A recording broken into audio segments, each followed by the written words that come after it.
بسم الله الرحمن الرحيم والعصر إن الإنسان لفي خسر إلا الذين آمنوا وعملوا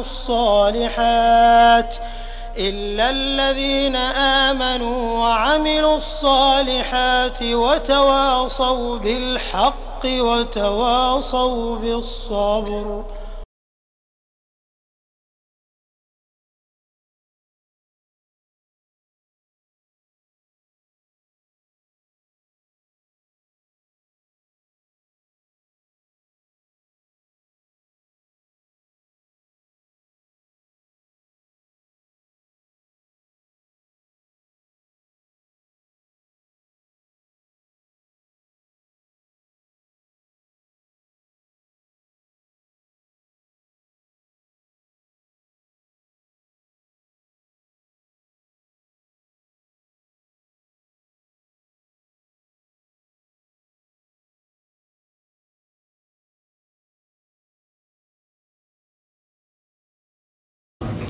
بسم الله الرحمن الرحيم الحمد لله رب العالمين والصلاة والسلام على سيد المرسلين نبينا محمد وعلى آله وصحبه أجمعين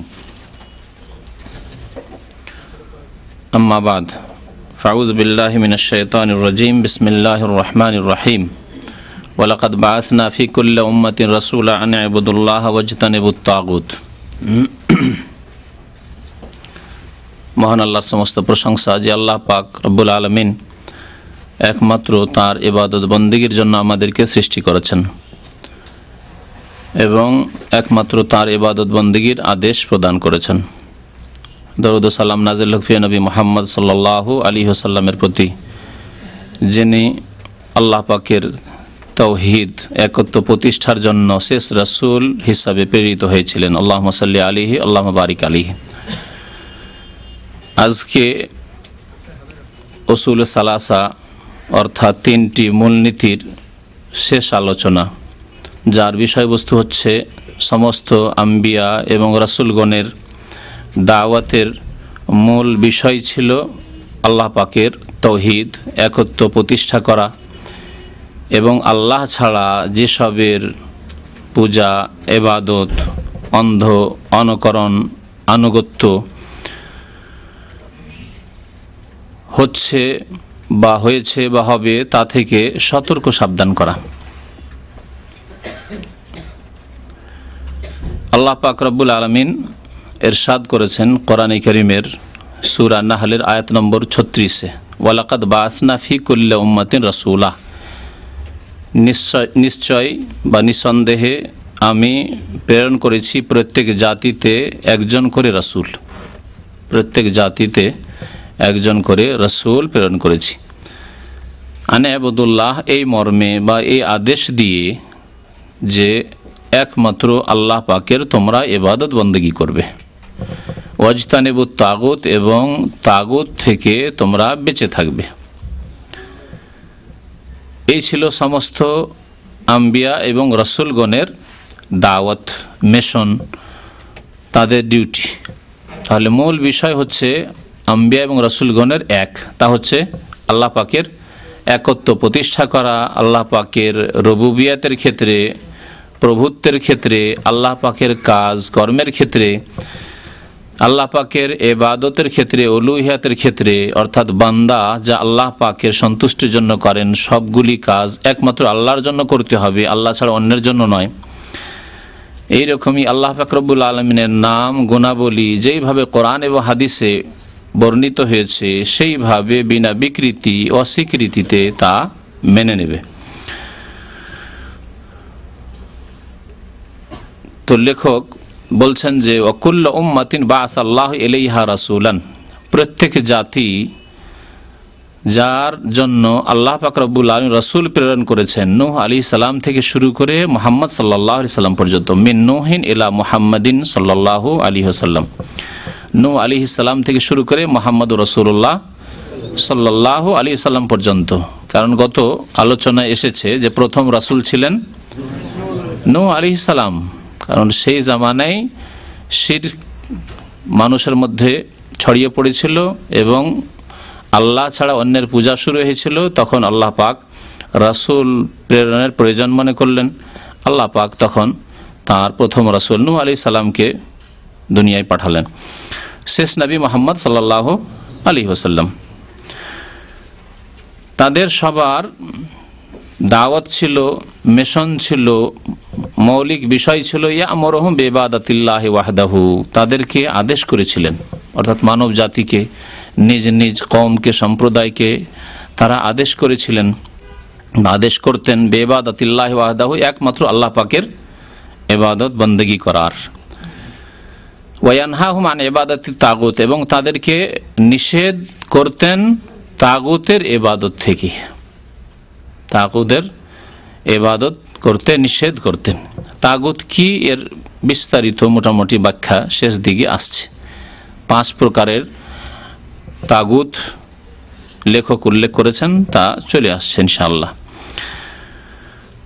ওয়াদ-দালিল, এর দলিল অর্থাৎ কি প্রমাণ যে আল্লাহ পাক নূহ আলাইহিস সালাম থেকে শুরু করে মুহাম্মদ সাল্লাল্লাহু আলাইহি সাল্লাম পর্যন্ত যত নবী এবং রাসূল প্রেরণ করেছেন, সমস্ত আম্বিয়া রাসূলগণের মৌলিক দাওয়াতের বিষয় ছিল কি? তাওহীদ প্রতিষ্ঠা, মানে একমাত্র আল্লাহর ইবাদত বন্দেগী করা, আল্লাহ ছাড়া অন্য থেকে সতর্ক সাবধান করা, আল্লাহ ছাড়া অন্যের জন্য কোনো ইবাদত করিও না। তাহলে এই ক্ষেত্রে ইবাদতও জানতে হবে, ইবাদতের প্রকরণগুলি জানতে হবে। আজকাল মুসলিম সমাজে যে শিরকের অনুপ্রবেশ ঘটেছে, এই অজ্ঞতার কারণে অথবা তাদের যে বিদাতি আলেমরা রয়েছে তাদের ধর্মকে বিকৃতি করার কারণে, অপব্যাখ্যা করার কারণে, যে ইবাদত কি তাদের এক শ্রেণীর লোকেরা বুঝে না। সাধারণ মানুষ যারা, যে ইবাদত কি মনে করে, ইবাদত মানে নামাজ, ইবাদত মানে রোজা, ইবাদত মানে হজ, ইবাদত মানে যাকাত। এগুলি কার জন্য করে? যারা কবরে সিজদা করে, মাজারে সিজদা করে, খাসি মরু জবাই করে, তারাও নামাজ পড়ে আল্লাহর জন্য, রোজা রাখে আল্লাহর জন্য, যাকাত দেয় আল্লাহর জন্য, হজ করে আল্লাহর জন্য। তাহলে ইবাদত বেশ কিছু আমলের মধ্যে তারা সীমিত করে দিয়েছে। অথচ সিজদা ইবাদত, সিজদা আবার মাজারে করে। দোয়া ইবাদত, দোয়া যেমন আল্লাহর কাছে করে, তেমন মাজারে পীরের কাছে, ওলির কাছে, মৃত ব্যক্তির কাছেও দোয়া করে। বুঝে না যে আমি ইবাদত যে আল্লাহ ছাড়া অন্যের করে ফেললাম। রোগের আরোগ্য কামনা করা, হ্যাঁ আল্লাহ তুমি ভালো করো, এটি ইবাদত নয়? ইবাদত। ফরিয়াদ করা, কোনো বিপদ আপদে পড়লে গায়েব অদৃশ্যে ডাকা, কাকে ডাকতে হবে? আল্লাহ তুমি উদ্ধার করো, আগুনে ফেসে গেছি, ডাকাতের হাতে ফেসে গেছি, শত্রুর হাতে ফেসে গেছি, আল্লাহ উদ্ধার করো। কিন্তু তারা গায়েবে কাকে ডাকে? ইয়া গাউসুল আজম মাদাদ, আব্দুল কাদের জিলানীকে ডাকে, ইয়া খাজা বাবা মাদাদ, শাহজালাল মাদাদ ডাকে। কারণ এগুলিকে তার ইবাদত মনে করে না, তাদের অজ্ঞতার কারণে, তাদের মূর্খদের, যারা সাধারণ মানুষ তাদের অজ্ঞতা জেহালতের কারণে, আর তাদের যারা পড়াশোনা মাদ্রাসা পাস বিদাতি কবর পূজারী মৌলভী হুজুররা, তাদের ইসলামের বিকৃতির কারণে, অপব্যাখ্যার কারণে। দুটি কারণে কাজ করছে। সবাই অজ্ঞ নয়, তাদের জনসাধারণ অজ্ঞ, জাহেল, আর তাদের যারা মাদ্রাসা শিক্ষিত তারা ইসলামকে তারা বিকৃত করেছে ইহুদি খ্রিস্টানদের মতো। যেমন ইহুদি খ্রিস্টানরা তাদের কিতাব তাওরাত, ইনজিল, বাইবেলকে বিকৃত করেছে, শব্দ বিকৃত করেছে, আর ভাবকেও, অর্থকে বিকৃত করেছে। এই উম্মতের বিদাতিরা কোরআনের শব্দকে তো বিকৃত করতে পারবে না, কারণ কোরআন আল্লাহ পাক হেফাজতের দায়িত্ব নিয়েছেন, কিন্তু তারা কোরআনে কারীম, হাদিসের অপব্যাখ্যা, অর্থের বিকৃতি ঘটিয়েছে।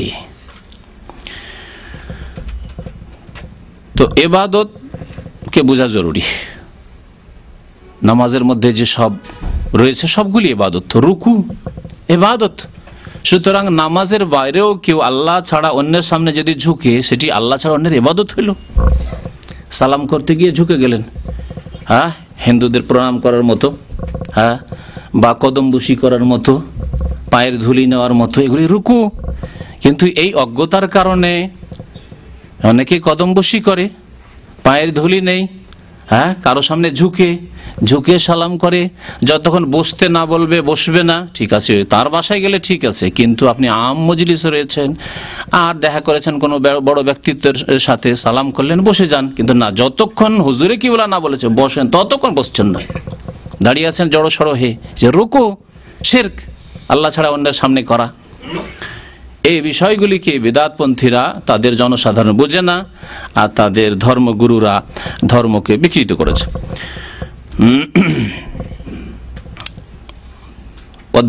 দলিল হচ্ছে কওলুহু তাআলা, মহান আল্লাহর বাণী, সমস্ত আম্বিয়া রাসূলগণের দাওয়াত ছিল একমাত্র আল্লাহর ইবাদত বন্দেগী করা আর আল্লাহ ছাড়া অন্যের ইবাদত থেকে সতর্ক করা। মহান আল্লাহ ইরশাদ করেছেন, ওয়ালাকাদ বাআসনা ফি কুল্লি উম্মাতিন রাসূলা, শুরুতে তরজমা করেছি, নিশ্চয়ই আমি প্রত্যেক উম্মতে, আল্লাহ বলছেন, আমি প্রত্যেক উম্মতে, প্রত্যেক জাতিতে রাসূল প্রেরণ করেছি। আগের নবীগণকে আল্লাহ প্রেরণ করেছেন সেই সেই জাতির জন্য, শুধু যেই জাতির নবী, যেই জাতির রাসূল।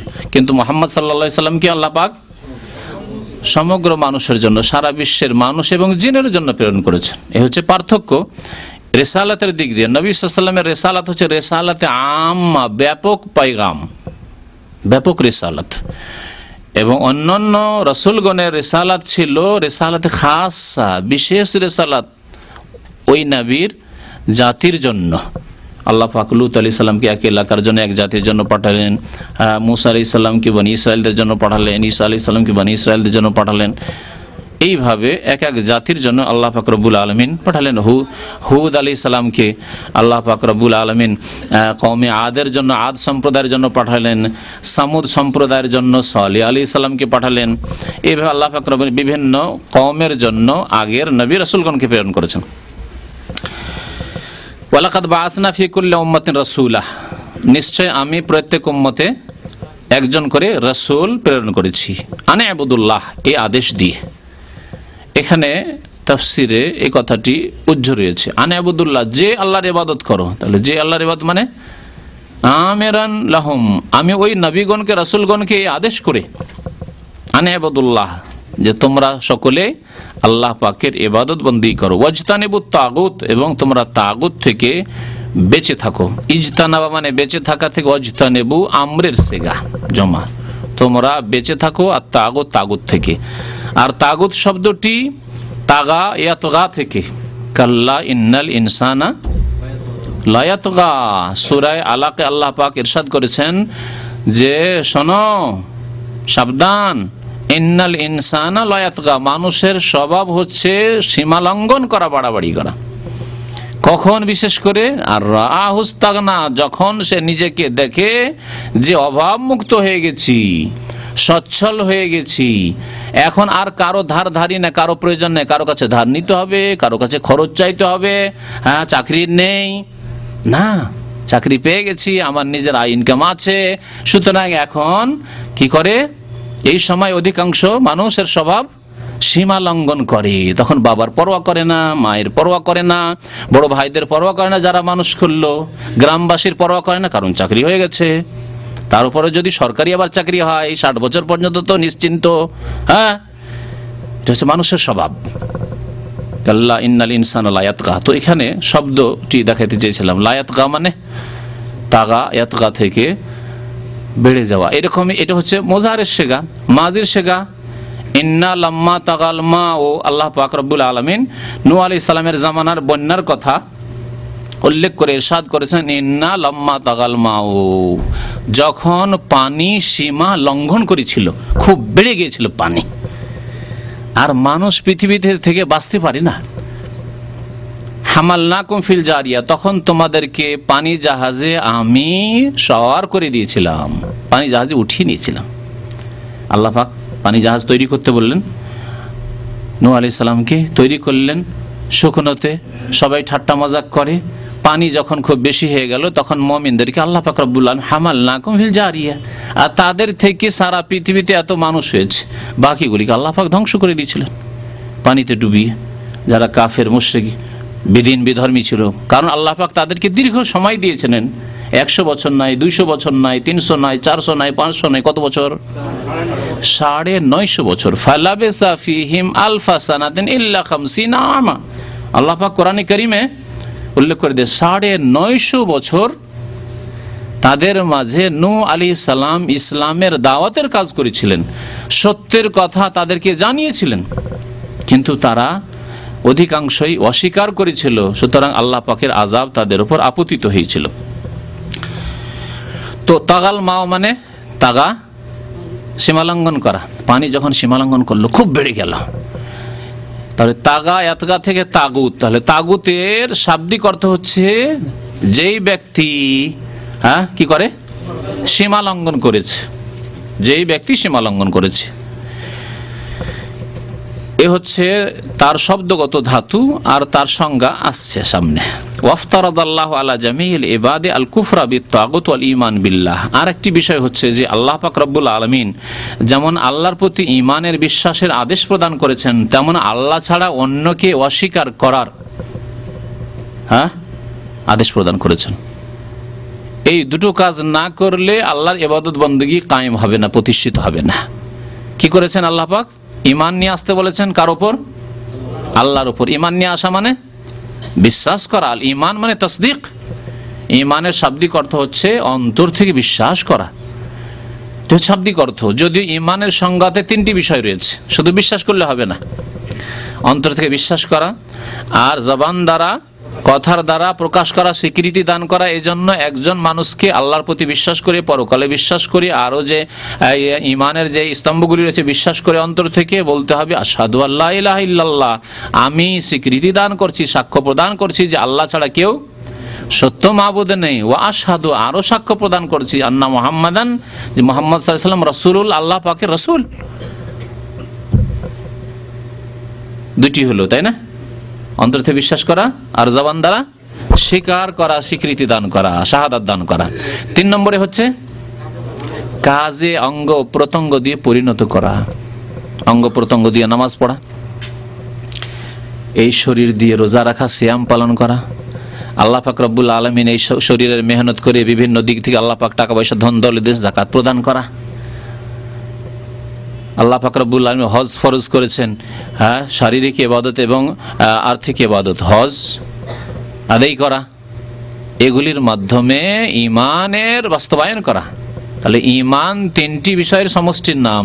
শুধু অন্তর থেকে বিশ্বাস করে আর কেউ যদি স্বীকৃতি দান না করে, অনেক অমুসলিম রয়েছে যাদের ইসলামের সত্যতার বিশ্বাস আছে, কিন্তু পার্থিব স্বার্থে ব্যাঘাত ঘটবে, অথবা বিচ্ছিন্ন হয়ে যাব, সবার থেকে আত্মীয় স্বজন থেকে বিচ্ছিন্ন হয়ে যাব, বা নেতৃত্ব চলে যাবে, এত বড় একটা পদে আছি, এত আমি শিক্ষিত মানুষ, কত লোক কত রকমের সমালোচনা করবে, আমি পৃথিবীতে প্রচার মাধ্যমের সমালোচনার পাত্র হয়ে যাব, সুতরাং না না, যা আছি তাই থাকে। যেমন রোম সাম্রাজ্যের ওই রাজা, যে রাজাকে নবী করিম সাল্লাল্লাহু আলাইহি ওয়াসাল্লাম স্বয়ং ইসলামের দাওয়াত দিয়ে চিঠি লিখেছিলেন, সে বিশ্বাস করেছিল কিন্তু স্বীকৃতি দান করেন আশহাদু আল্লা ইলাহা ইল্লাল্লাহ ওয়া আশহাদু আন্না মুহাম্মাদার রাসূলুল্লাহ, দ্বিতীয় পদক্ষেপ করেনি। সে মুসলিম না কাফের?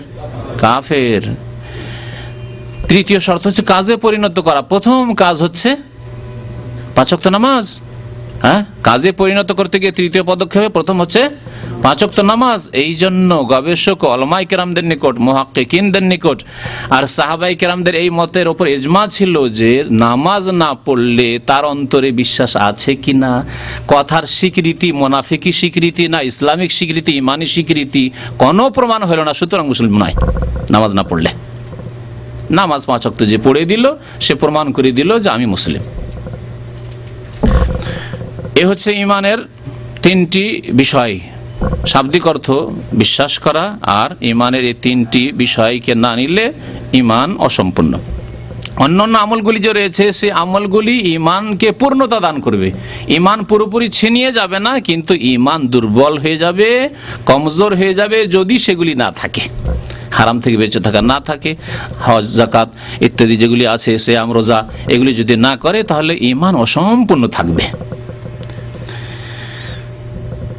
তো আল্লাহ পাক রব্বুল আলামিন যেমন আল্লাহ পাকের প্রতি ঈমান ফরজ করেছেন, তেমনি আল্লাহ ছাড়া অন্যের সাথে কুফরি করতে বলেছেন, মানে অস্বীকার করতে বলেছেন। ঈমান মানে বিশ্বাস করা, আর কুফরি মানে অবিশ্বাস করা, অস্বীকার করা। তাহলে আল্লাহ ছাড়া অন্যকে কি করতে হবে?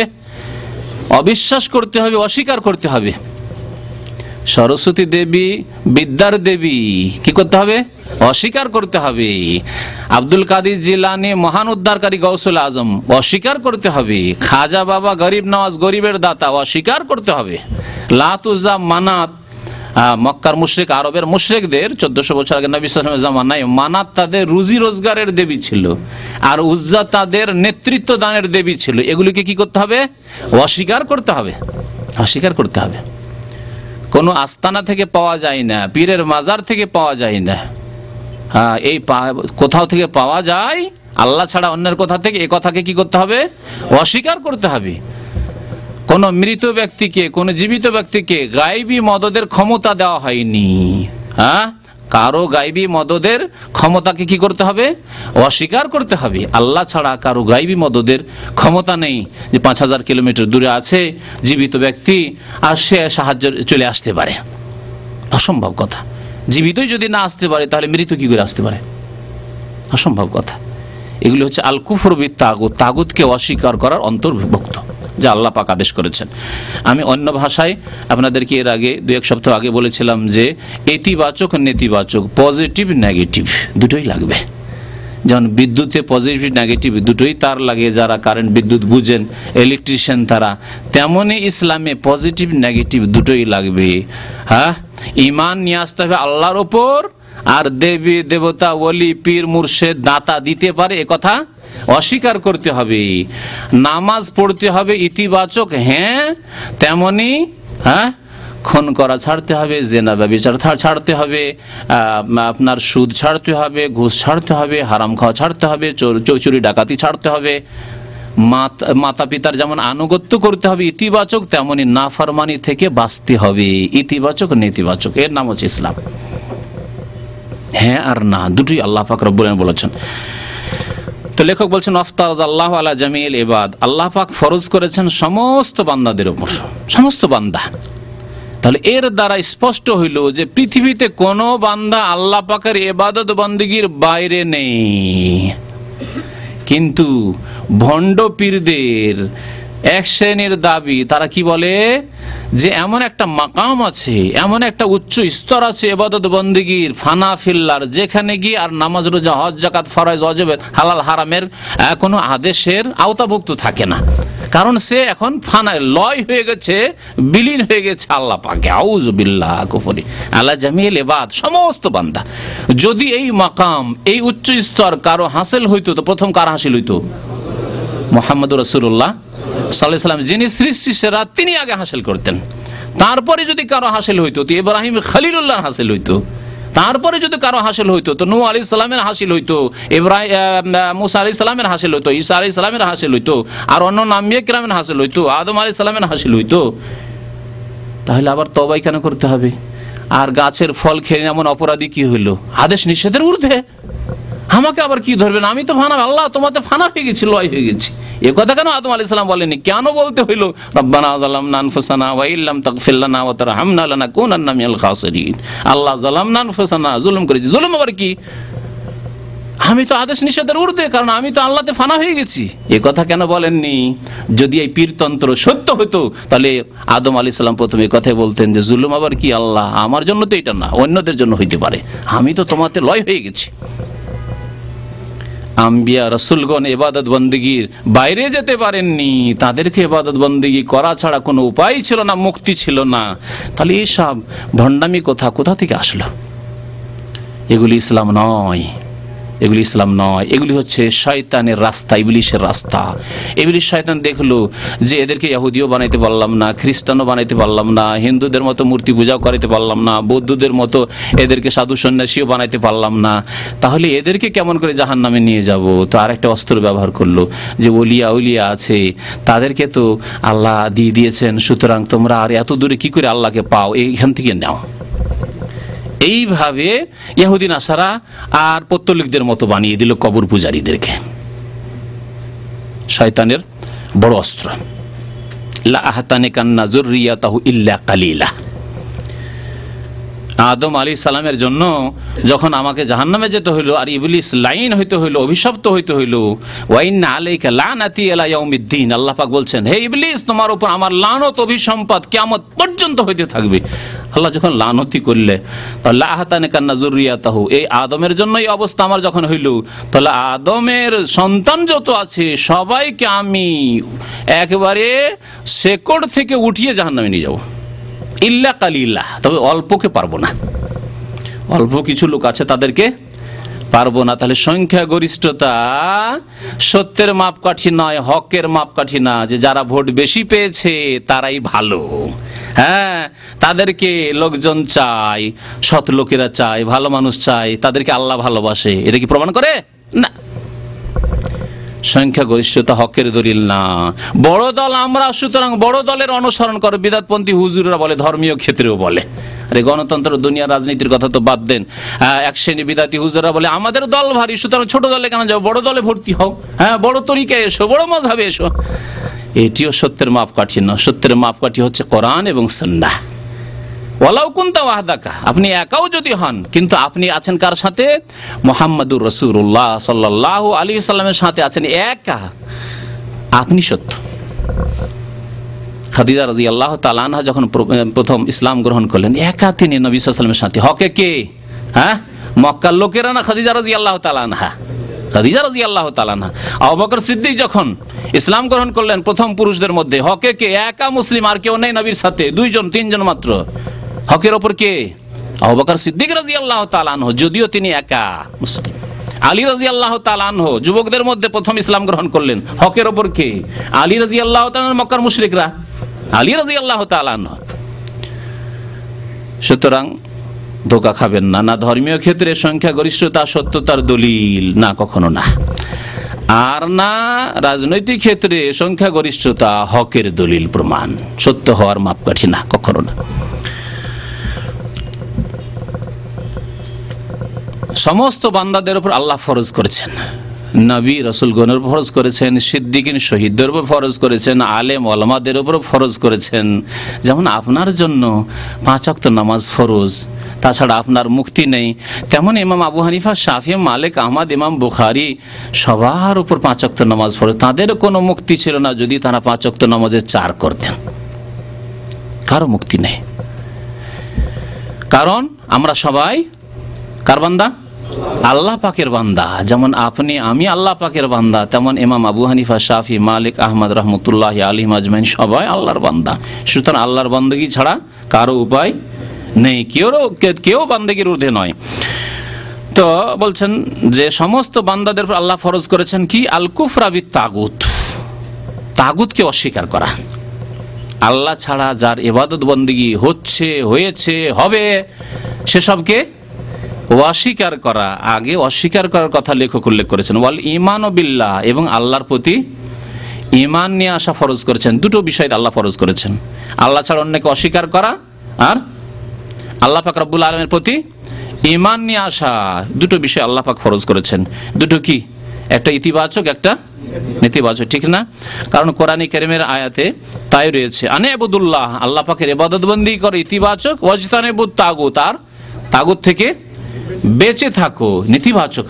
এইরকমই এই শব্দেও রয়েছে, যে শব্দে লেখক বললেন যে আল কুফর বিত তাগুত, তাগুতকে অস্বীকার করতে হবে, তাগুতের সাথে কুফরি করতে হবে, আর আল্লাহর প্রতি ঈমান নিয়ে আসতে হবে। এই মর্মেও আয়াত রয়েছে। আল্লাহ পাক ইরশাদ করেছেন, আসছে, ফামান ইয়াকফুর বিত তাগুতি ওয়া ইউমিন বিল্লাহ, যেই ব্যক্তি তাগুতের সাথে কুফরি করলো, তাগুতকে অস্বীকার করলো, আল্লাহ ছাড়া অন্যকে অস্বীকার করলো, ওয়া ইউমিন বিল্লাহ, আল্লাহর প্রতি ঈমান নিয়ে আসলো। ক্বালা ইবনুল কাইয়িম রাহিমাহুল্লাহু তাআলা, আল্লামা ইবনুল কাইয়িম রাহমাতুল্লাহি আলাইহি বলেছেন আত-তাগুত, তাগুতের সংজ্ঞা সম্পর্কে। তাগুতের সংজ্ঞা সম্পর্কে ওলামাদের বিভিন্ন মত রয়েছে, কিন্তু সবচেয়ে ব্যাপক সংজ্ঞা, যাতে সবগুলি তাগুত শামিল হয়ে যাবে, সেই সংজ্ঞা এখানে উল্লেখ করা হয়েছে। মা তাজাওয়াজা বিহিল আবদু, শাব্দিক অর্থ হয়ে গেছে এর আগে, তাই না? তাগুত মানে সীমা লঙ্ঘন, যার সম্পর্কে সীমা লঙ্ঘন করা হয়েছে। তাগা মানে সীমা লঙ্ঘন করা, তাগুত মানে যার সম্পর্কে সীমা লঙ্ঘন করা হয়েছে। এই জন্য আজকাল এই ভাষাটি খুব বেশি প্রয়োগ হতে লেগেছে। কোন লোক যদি খুব বাড়াবাড়ি করে, লোকটি 1 নম্বর তাগুত, মানে লোকটি 1 নম্বর তাগুত। আজকাল জনসাধারণ অনেকে যারা একটু সব ভাষা সম্পর্কে জ্ঞান রাখে, তারা এই শব্দগুলি ব্যবহার করে, মানে খুব বাড়াবাড়ি করেছে। সংজ্ঞা এর তারিফ কি? মা তাজাওয়াজা বিহিল আবদু হাদ্দাহু, কোন বান্দা যার সম্পর্কে সীমা লঙ্ঘন করে, কোন বান্দা যার সম্পর্কে, বা কোন মানুষ যার সম্পর্কে সীমা লঙ্ঘন করে। কি দিয়ে সীমা লঙ্ঘন করে? মিন মাবুদিন, ইবাদত বন্দেগী করতে গিয়ে, মাবুদ বানাতে গিয়ে সীমা লঙ্ঘন করলো। মাবুদ কে? আমাদের একমাত্র আল্লাহ। এখন যদি কোনো মানুষকে আমরা মাবুদ মানিয়ে নিই, নবী, ওলি, রসুল, হ্যাঁ, পীর, মুর্শেদ, কিবলা, হুজুর, হ্যাঁ, সিদ্দিক, শহীদ, সেজন্য যদি মাবুদ বানিয়ে নিই, ইবাদত বন্দেগী শুরু করি, তাহলে কি করলাম? সীমা লঙ্ঘন করলাম মাবুদের ক্ষেত্রে। আও মাতবু, অথবা অনুসরণ করতে গিয়ে, অনুসরণ যতটা আল্লাহ জায়েজ রেখেছেন যার ততটাই অনুসরণ করতে হবে, আর অনুসরণ করতে গিয়ে যদি সীমা লঙ্ঘন করি, মা তাজাওয়াজা বিহিল আবদু, মানুষ যদি অনুসরণ করতে গিয়ে, অনুকরণ করতে গিয়ে সীমা লঙ্ঘন করে, অনুকরণ করতে হবে এরকম, যেমন বিনা শর্তে অনুসরণ করতে হবে কার? রাসূলুল্লাহ সাল্লাল্লাহু আলাইহি সাল্লামের। আল্লাহ কি বলছেন? কুল ইন কুনতুম তুহিব্বুন আল্লাহ ফাত্তাবিউনি, হে নবী তুমি বলে দাও মানুষকে, ইন কুনতুম তুহিব্বুন আল্লাহ, তোমরা যদি আল্লাহকে ভালোবাসো, আল্লাহর ভালোবাসার প্রমাণ দিতে চাও, ফাত্তাবিউনি, তাহলে আমি মুহাম্মদ সাল্লাল্লাহু আলাইহি সাল্লাম বলছি আমার কি করো? ইত্তেবা করো, অনুসরণ। ফাত্তাবিউনি মাতবু, ওই ইত্তেবা থেকে মাতবু, আমার অনুসরণ করো বিনা শর্তে। এখানে কোনো শর্ত লাগানো হয়নি। নবী করিম সাল্লাল্লাহু আলাইহি সাল্লামের অনুসরণ ক্ষেত্রে প্রমাণ হয়ে গেছে বিশুদ্ধ সূত্রে, সহি সনদে, যে এটি নবী সাল্লাল্লাহু আলাইহি সাল্লামের কথা অথবা কাজ শরীয়তে সাব্যস্ত। তাহলে কি করতে হবে? বিনা কোনো শর্তে অমুক ইমাম সাহেব এটাকে মেনেছেন কিনা, অমুক ইমামের মযহাবে আছে কিনা, অমুক হুজুর এই হাদিসের আলোকে ফতোয়া দিয়েছে কিনা, ওইসব দেখা দেখি দরকার নেই, বরং দেখা জায়েজই নাই। হ্যাঁ, বড়র কথা মানতে গিয়ে যদি ছোটর শর্ত লাগান তো কত বড় অপরাধ হবে। আরে ছোটর কথা মানতে গিয়ে বড় শর্ত লাগানো যেতে পারে। আপনি টি বয়, এটা অফিসে কাজ করেন, যদি একজন ইঞ্জিনিয়ার বলে যে ভাই এই অমুক কাজটাও অফিসের মানে কোনো সম্পদ ব্যবহার করে দাও, তাহলে অফিসের সম্পদের মালিককে, যে বস, কফিল, অথবা যে জিএম, জেনারেল ম্যানেজার, তাহলে জেনারেল ম্যানেজারের পারমিশন, এতে যুক্তি আছে যে ওপর থেকে পারমিশনটা হইতে হবে।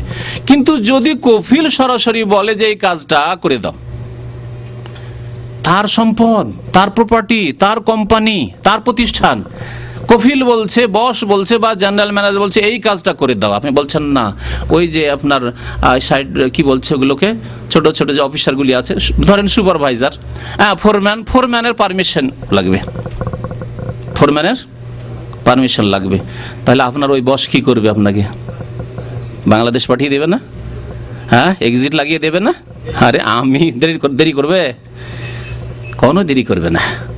আরে আমি বস বলছি যে আমার এই সম্পদ দিয়ে এই কাজটি করো, যাও গাড়ি নিয়ে যাও, এয়ারপোর্টে যেতে হবে, আর বলছে না ওই গাড়ির যে ইনচার্জ আছে ওর পারমিশন নিয়ে আসেন, ঠিক না?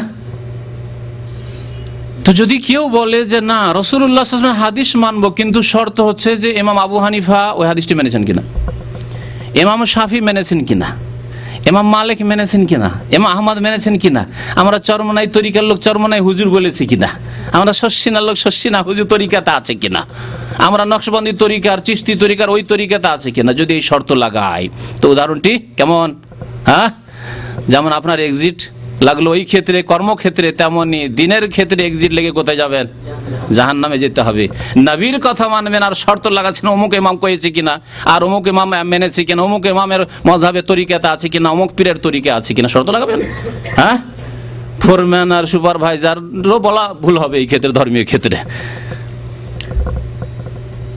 আশা করি এই উদাহরণে স্পষ্ট হয়েছে নবী করিম সাল্লাল্লাহু আলাইহি সাল্লামের ইত্তেবা, অনুসরণ করতে গিয়ে কোনো শর্ত নেই।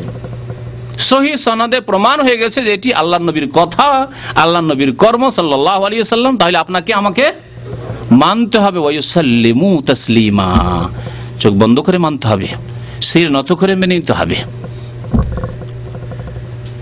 অন্যদের অনুসরণ আমরা বড়র করি না, আলেমের অনুসরণ করবেন, বাবা মায়ের অনুসরণ করবেন, হ্যাঁ, বড় ভাইয়ের অনুসরণ করবেন, বড় ভাই মেহনত করে পড়াশোনা করে অনুসরণ করবেন। কিন্তু বড় ভাই যদি আমি পড়াশোনা করব না, অনুসরণ 2 নম্বর ভাই, 3 নম্বর ভাই, আপনি, আমার বড় ভাই পড়লো না, আমি আবার পড়ে কি করব? আমার বড় ভাই 18 বছর বয়সে বিদেশ গেছে, আমিও 18 বছর বয়সে বিদেশ, পড়াশোনা করব না। ও ম্যাট্রিক পাস করেনি, আমি ম্যাট্রিক পাস করবো না, করবেন নাকি?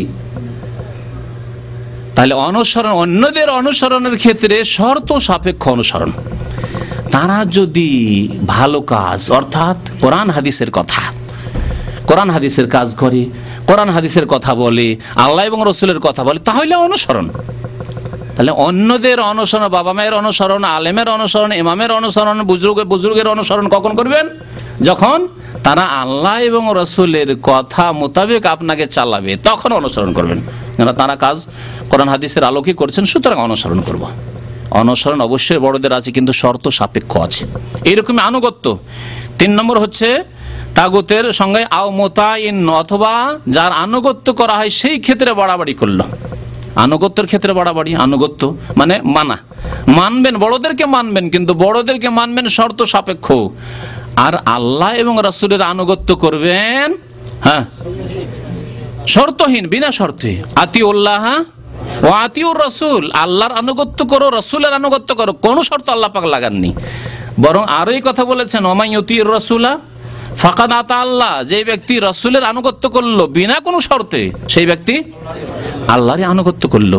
ওয়াইন তুতিউহু তাহতাদু, আল্লাহ পাক আরো বলছেন, যদি নবীর ইতাআত করো, আনুগত্য করো, নবীর কথা মানো, আদর্শ মানো, তাহলে তাহতাদু, তাহলেই হিদায়াত পাবে, না হলে হিদায়াত পাবে না। আনুগত্যের ক্ষেত্রে যদি বাড়াবাড়ি করি, যে আমার বাবা বলেছে অমুককে মেরে এসো, কেন মারবো না? চলবে? হ্যাঁ, আমার শ্বশুর আব্বা বলেছেন, আমার শাশুড়ি বলেছেন যে অমুককে খুন করে এসো, কেন খুন করবো না? চলবে? আমার নেতা বলেছেন, আমার পার্টির নেতা, আওয়ামী লীগের নেতা বলেছেন যে অমুকের বাড়ি ভেঙে এসো, ভাঙবেন না? জুলুম হবে। বিএনপির নেতা বলেছে আমি বিএনপি করি, সেই জন্য করব, চলবে না? সেখানে কোরআন হাদিস দেখতে হবে যে ইসলামে জায়েজ আছে কিনা সেই কাজ। যদি জায়েজ কথা বলে মানুষ, ঠিক আছে, জায়েজ কথা বলেছে করুন, কিন্তু ভাঙচুর করবেন? হ্যাঁ, ধর্মঘাট আজকে, গাড়ির যেখানে গাড়ি দেখবো পুড়িয়ে দেবো, জ্বালিয়ে দেবো, ভেঙে দেবো, না, জায়েজ নয়, হারাম। যে কেউ বলুক না কেন, কারণ এগুলি কোরআন হাদিস বিরোধী। এইভাবে যে কোনো ক্ষেত্রে, আচ্ছা এগুলি পার্থিব ক্ষেত্রে হইল, আচ্ছা ঠিক আছে, দিনের ক্ষেত্রে কোন আলেমের কথা আনুগত্য করবেন, আলেমের না করবেন না? করবেন আনুগত্য, কিন্তু শর্তহীন, শর্ত সাপেক্ষ। আলেম যদি কোরআন সুন্নাহর কথা দলিল সহ বলেন, তার কাছে দলিল থাকে। আপনি সাধারণ মানুষ কেমন করে দলিল, এটা একটা অজুহাত আছে। আমি সাধারণ মানুষ, মূর্খ মানুষ, আর তিনি এত বড় আলেম, তিনি ভুল বলছেন না সহি বলছেন, কেমন করি বা পরীক্ষা করব? সব ক্ষেত্রে না পারলেও মোটামুটি একটা অনুমান লাগিয়ে নিতে পারবেন, এই ক্ষমতা আল্লাহ পাক দিয়েছেন। এই জন্য গত সপ্তাহে বলেছিলাম যে দুটো জিনিসের আল্লাহ হিসাব নেবেন, যা দুটো আপনার শরীর আমার শরীর আছে, প্রত্যেকের শরীরে আছে। কি? হ্যাঁ, বলে গেছেন, আকল আর কল্প। হৃদয় দিয়েছেন, হিতাহিত জ্ঞান দিয়েছেন, আর আকল দিয়েছেন, বিবেক বুদ্ধি দিয়েছেন। দিয়ে যাচাই করতে হবে যে এই আলেম, এই হুজুর, এই পীর, হ্যাঁ এই বড় ব্যক্তি, হ্যাঁ এই নেতা সঠিক কথা বলছে না ভুল কথা বলছে। তারপর আল্লাহ পাক ইলম শিখতে বলেছেন, জ্ঞান হাসিল করো দিন সম্পর্কে। দিনের জ্ঞান হাসিল করা ফরজ। যখন দিনের মোটামুটি একটা জ্ঞান আসবে, তখন আপনি অনুমান করতে পারবেন যে না, কথা ঠিকই বলছে। আমি একটা উদাহরণ দিই, খুব সহজ উদাহরণ। প্রত্যেকে বেচলে নিজে পাক শাক করে খান। হ্যাঁ, জিন্দেগির প্রথম দিন যখন পাক করা শুরু করেছেন, কিছু জানতেন না। মায়ের হোটেলে খেয়েছেন, পাক কেমন করে, কেমন করে ভাত চড়ায় আর নামাই, তাই জানতেন না। কিন্তু 2-3 দিন পাক করে শিখে গেছেন। একদিন তো কাঁচা করে নামিয়ে নিয়েছেন শক্ত ভাত, আর একদিন বেশি করে গলিয়ে দিয়েছেন। কিন্তু 2-4 দিন করতে করতে কি হয়ে গেছে, তা আইডিয়া হয়ে গেছে। ভাত 2-3টা চাউল টিপে দেখে বুঝতে পারছেন না, রে আমার ভাত হয়ে গেছে, বুঝতে পারছেন না? ঠিকই তেমনই ইসলামী সেন্টারে আসবেন, কিছু শিখবেন, হ্যাঁ শুনবেন, পড়বেন, পড়ার মাধ্যমে এই টিপাটিপি শিখেছেন যে কথা সত্য হচ্ছে না ভুল হচ্ছে, হ্যাঁ ঠিক হচ্ছে না ভুল হচ্ছে। 2-4 দিন 5 দিন পরে আল্লাহ পাক অবশ্যই তৌফিক দেবেন যে আপনি যাচাই করে নিতে পারবেন যে কথা সহি না ভুল, কার কথা সহি কার কথা ভুল। কিছু এমন ইলম হয়ে গেছে, ভাত পাক করার যেমন অভিজ্ঞতা, তেমনি আপনার শরীয়তের ক্ষেত্রে দিনে হক কোনটি। হুয়াল্লাযী আরসালা রাসূলাহু বিল হুদা ওয়া দীনিল হক। দিনে হক একটি, এতগুলি তরিকা নয়। দিনে হক কোনটি আর হকের দিকে কে দাওয়াত দিচ্ছে, এ কথা বুঝার তৌফিক হয়ে যাবে কয়েকদিনের মধ্যে। আল্লাহ পাক যেন আমাদের সবাইকে তৌফিক দান করেন। আল্লাহুম্মা আরিনাল হাক্কা হাক্কান ওয়ারযুকনা ইত্তিবাহ। আল্লাহ আমাদেরকে হককে হক করে দেখাও, সত্যকে সত্য করে দেখাও, এবং তার অনুসরণ করার তৌফিক দান করো। ওয়া আরিনাল বাতিলা বাতিলান, এবং বাতিলকে চিহ্নিত করার তৌফিক দান করো। ওয়ারযুকনা ইজতিনাবা, থেকে বেঁচে থাকার তৌফিক দান করো। তো তো এই হচ্ছে তাগুতের সংজ্ঞা। মা তাজাওয়াজা বিহিল আবদ, কোন মানুষ যার সম্পর্কে সীমা লঙ্ঘন করে, বাড়াবাড়ি করে, তার ইবাদত বন্দেগীর ক্ষেত্রে মিন মাবুদিন আও মাতবুইন, অথবা তার অনুসরণের ক্ষেত্রে, আও মুতাইন বা তার আনুগত্যের ক্ষেত্রে। তাহলে আল্লাহ এবং রাসূলের আনুগত্য ছাড়া অন্য কারো আনুগত্য যদি বিনা শর্তে করা শুরু করি তাহলে বাড়াবাড়ি করলাম। এইরকম রাসূলুল্লাহ সাল্লাল্লাহু আলাইহি ওয়াসাল্লাম অনুসরণ ছাড়া, ইত্তেবা ছাড়া অন্য কারো অনুসরণ, অন্যকে ফলো করার ক্ষেত্রে শর্তবিহীন, বিনা শর্তে, আমার পার্টির, আমার হুজুর, আমার পীরের তরিকার পীর ইত্যাদি, আমার আলেম, কেন আমি তার অনুসরণ করবো? আমার জামাতের আলেম, আমার দলের নেতা, আমার দলের হুজুর, কেন মানবো না? যদি এইরকম করেন তাহলে কি করলেন? আপনি সীমা লঙ্ঘন করলেন, বাড়াবাড়ি করলেন, আপনি তাগুতের অনুসরণ করলেন। তারপরে লেখক বলছেন যে ওয়াত্তাওয়াগিত কাসীরাতুন, তাগুত অনেক রয়েছে, তাগুত অনেক রয়েছে। ওয়া রউসুহুম খামসা, তবে তাগুতের শীর্ষস্থানীয় তাগুত হচ্ছে 5টি। তাগুতের মধ্যে অনেক আসবে, অনেকে আসবে। যে কোনো ব্যক্তি একটা অন্যায় হুকুম করছে, বন্ধু আপনার, ধরেন আপনার বড় ভাইও না আর বাবা মাও না, ওই রকম মুরব্বী বুজুর্গ না, আপনার মতোই, কিন্তু তাকে ভালোবাসেন আপনি। এটা অন্যায় হুকুম করলো, চলো অমুককে মেরে আসি মাস্তানি করতে, চলে গেলেন। কি করলেন আপনি? বাড়াবাড়ি করলেন না? তাহলে তাগুত অনেক রয়েছে, এইরকম তাগুত অনেক রয়েছে। কিন্তু সবগুলি তাগুতকে এই 5টি তাগুতে, শীর্ষস্থানীয় তাগুতে ঢুকিয়ে দেওয়া যেতে পারে। ওয়ারউসুহুম খামসা, তাদের শীর্ষস্থানীয় তাগুত হচ্ছে 5টি। প্রথম সবচেয়ে বড় তাগুত হচ্ছে ইবলিস লানাহুল্লাহ, যার উপর আল্লাহর অভিসম্পাত হোক, লানত হোক, আল্লাহর রহমত থেকে বঞ্চিত হোক। আল্লাহ পাক তার সম্পর্কে কোরআন কারীমে বলেই দিয়েছেন যে লানাহুল্লাহ, সে, তার উপর লানত যে, আর সে ইমানের দিকে ফিরে আসবেন না, এই গায়বী সংবাদ। সে বেঁচে আছে না নেই? বুড়ো ইবলিস, যে ইবলিস গুমরাহ করেছে আদমকে, বেঁচে আছে। বেঁচে থাকাকালীন কোনো ব্যক্তি সম্পর্কে বলা যাবে না যে আল্লাহ লানত হোক, কারণ যতদিন বেঁচে আছে হতে পারে যে মৃত্যুর 10 মিনিট আগে সে তওবা করে ফিরে যেতে পারে। সারা জিন্দেগি কমিউনিস্ট ছিল, সারা জীবন বেনামাজি ছিল, হতে পারে ফিরে যেতে পারে। সেই জন্য আল্লাহ লানত হোক তোমার উপর বিশেষভাবে বলা যাবে না, কারণ আপনি গায়েব জানেন না যে এই ব্যক্তির কি হতে পারে, ঠিক না? তাহলে আবার ইবলিস সম্পর্কে কেমনে বলা যাবে? ও তো বেঁচে আছে, ওর সম্পর্কে আবার লানাহুল্লাহ কেমন করে বলা যাবে? কারণ ওর সম্পর্কে আল্লাহ পাক এই গায়েবের কথা জানিয়ে দিয়েছেন যে দেখো ইবলিস বেঁচে থাকবে কিয়ামত পর্যন্ত, কিন্তু ইবলিস হেদায়েত হবে না, গায়েব জানিয়ে দেওয়া হয়েছে। যেমন একজন লোক কুফরির অবস্থায় মরে গেলে তার সময় শেষ হয়ে গেছে, কুফরির অবস্থায়, শিরকের অবস্থায়, বেনামাজির অবস্থায়, জানা হয়ে গেছে তার শেষ অবস্থা কি ছিল, আর তার হেদায়েতের কোনো সুযোগ নেই, মরে গেছে কুফরির অবস্থায়, শিরকের অবস্থায়, পাপের অবস্থায়। ইবলিস লানাহুল্লাহ একটি। তাহলে ইবলিস হচ্ছে সবচেয়ে বড় তাগুত। ওয়াজতানিবুত তাগুত, ইবলিস শয়তান থেকে বেঁচে থাকো, ইবলিস শয়তানের পূজা থেকে, ইবলিস শয়তানের ওয়াসওয়াসা কুমন্ত্রণা থেকে, ইবলিস শয়তানের আনুগত্য থেকে, ইবলিস শয়তানের অনুসরণ থেকে। ওয়ালা তাত্তাবিউ খুতুওয়াতিশ শায়তান, আল্লাহ কি বলছেন? ইয়া আইয়ুহাল্লাযীনা আমানু উদখুলু ফিস সিলমে কাফা, তোমরা পূর্ণরূপে ইসলামে প্রবেশ করো। ওয়ালা তাত্তাবিউ খুতুওয়াতিশ শায়তান, শয়তানের পদাঙ্কের অনুসরণ করিও না, সাবধান করে দিয়েছেন আল্লাহ। ইন্নাহু লাকুম আদুউম মুবিন, তোমাদের সুস্পষ্ট শত্রু সে।